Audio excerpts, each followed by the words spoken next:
Hi and welcome to today's episode in which I'm going to turn this into a delicious summer salad.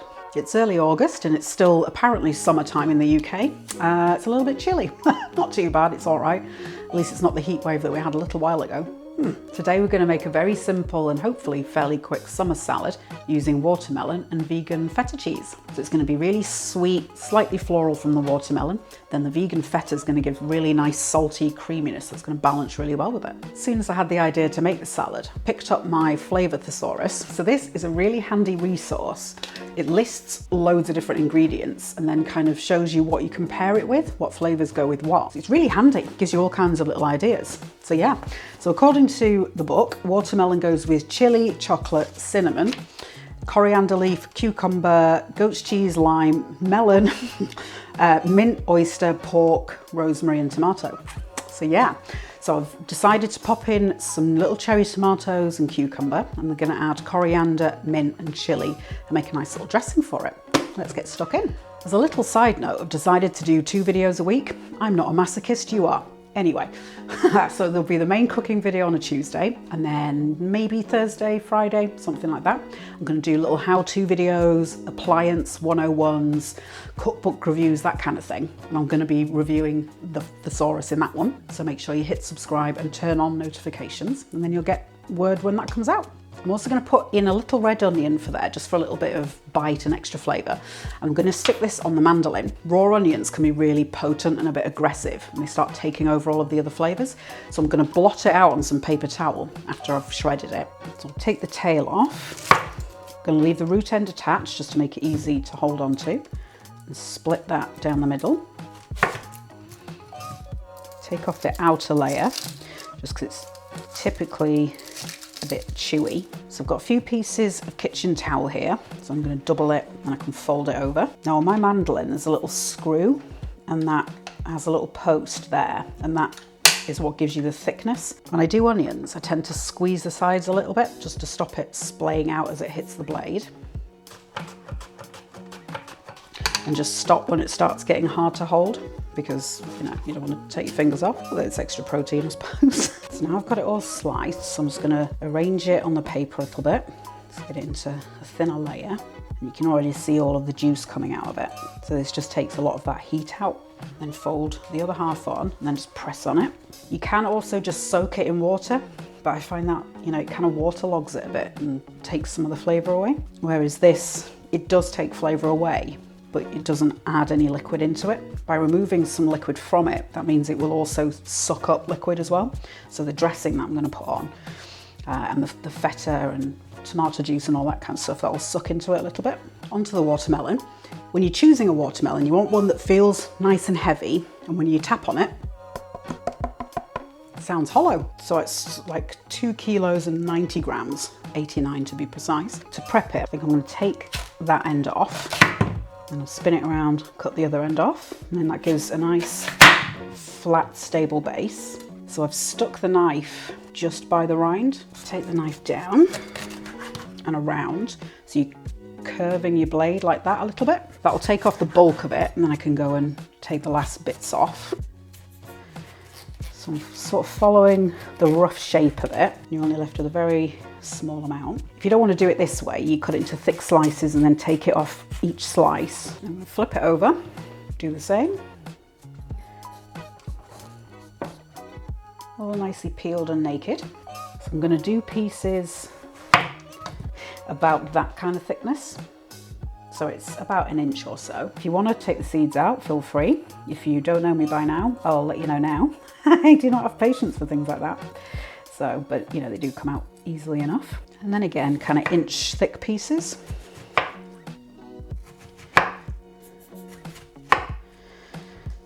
Keep them together, spin it around. So we have nice kind of bite-sized pieces. Opted for some little cherry vine tomatoes. I've gone for yellow and red, but that's more just for visual appearance, just so it looks pretty in the thumbnail. But use any kind of tomatoes you like.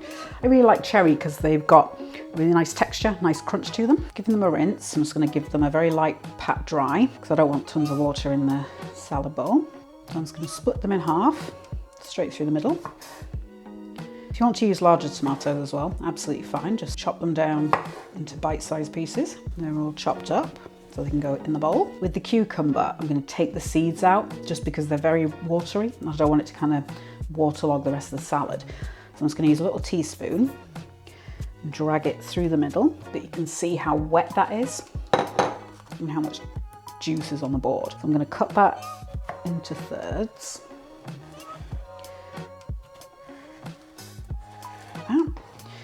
And then chop it down.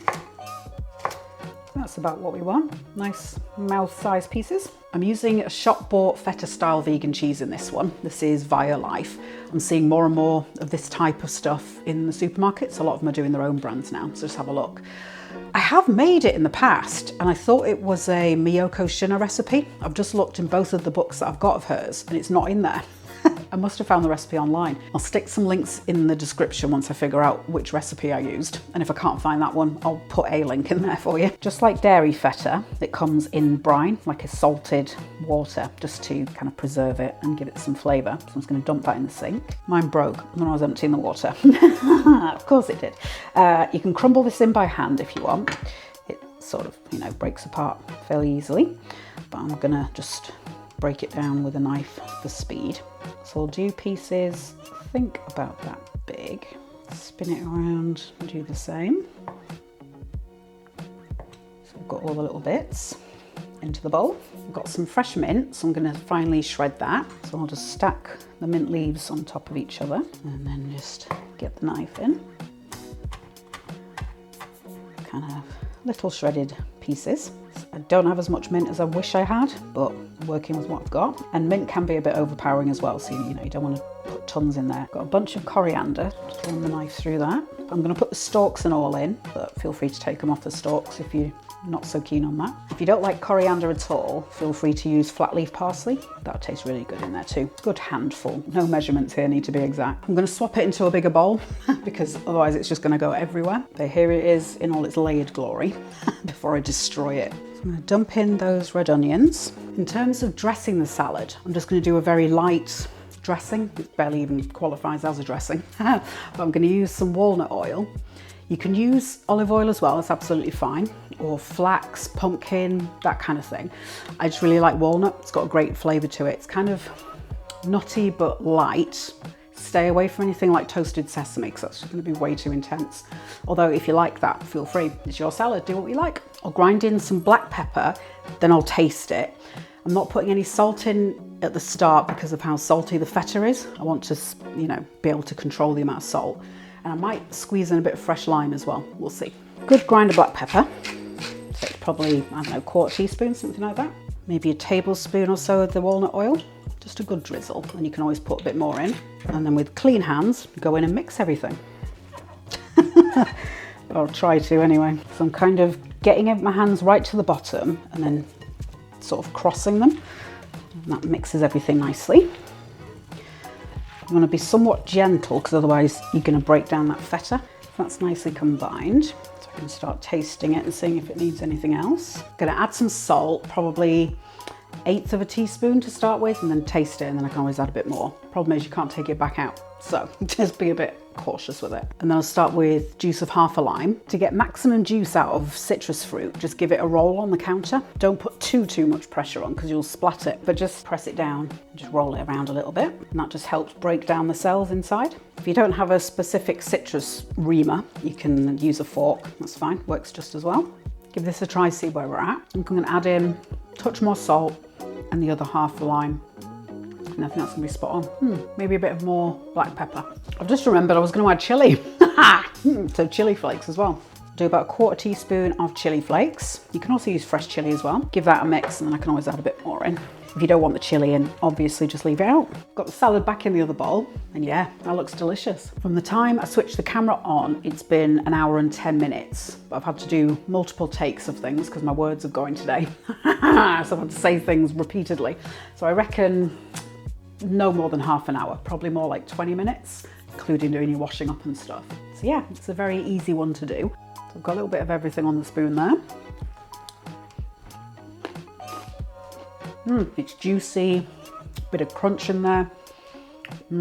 Tiny bit of kick from the chili, bit of tanginess from the lime, and then the feta's also got its own kind of tang to it. That's heavenly. For me, the onions in there really works. It stops it being overly sweet, kind of tempers the watermelon down a little bit. That will work really well if you want kind of a lighter lunch. Just have a big bowl of that, maybe with some crusty bread on the side, something like that.